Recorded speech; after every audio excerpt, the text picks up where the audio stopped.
his gaze around the property, across the drive, and looked straight at the photographer. Straight at him. Then his eyes passed by and carried on farther, until there was nothing more to see. The photographer raised his camera again, more offended that he hadn't been seen than he was proud of his hiding ability. Snap. Chapter 1. Knocking at the door pulled Ngaire out of her dream. For a moment, hallucinations hung in her vision, then blew away. What time is it? Her clock radio, in steady red light, announced it was 1:17. In the morning? She pushed back the covers with her feet and stood up.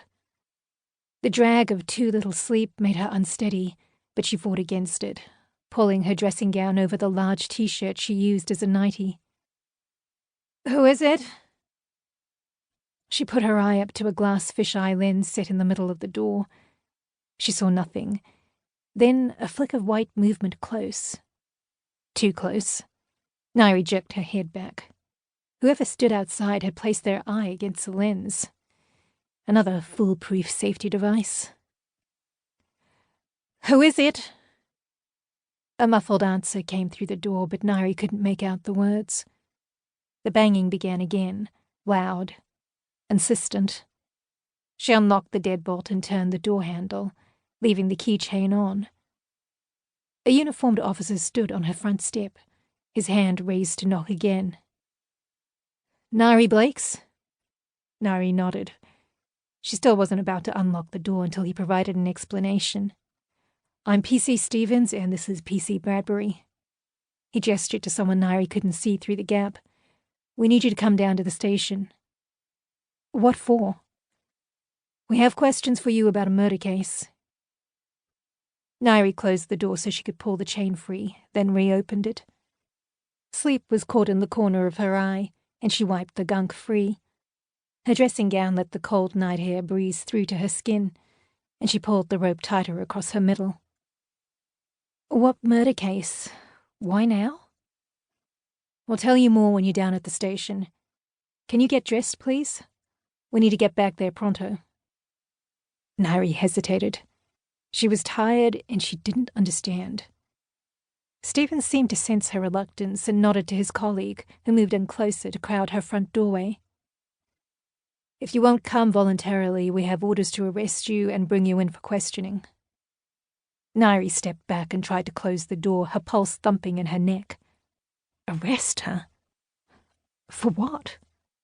Bradbury stepped forward again and put his foot into the gap of the door. It bounced back open, and he pushed it wider. This will go a lot easier if you just get dressed and come with us, he said, his tone reasonable. Or it would have been reasonable if one hadn't been woken in the middle of the night, as Ngaire had been. You don't want us to pull you in there the way you're dressed now. He nodded at Ngaire's robe, and she pulled it tighter still. It would be uncomfortable for everybody. For a moment she pouted, a point of stubbornness. She wanted to say, I don't care, and make it uncomfortable for everybody. Her rational mind overrode the urge, as she pulled the door fully open. Have a seat, then, she said, gesturing to the lounge. I'll just be a couple of minutes. She pulled on underwear, hooked up her bra, then covered herself with a blue t-shirt and a pair of jeans.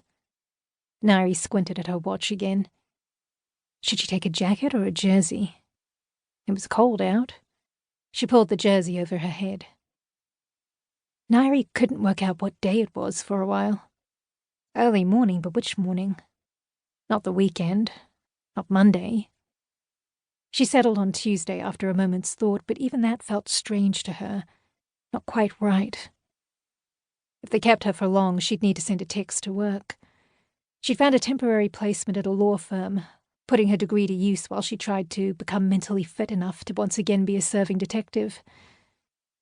As the weeks stretched into months, she grew used to referring to herself as a lawyer. It didn't grate in her mouth the way it had at first. No longer experiencing the mental disassociation between what her head wanted to say and what her mouth produced. It was a small law firm, mainly dealing with real estate settlements.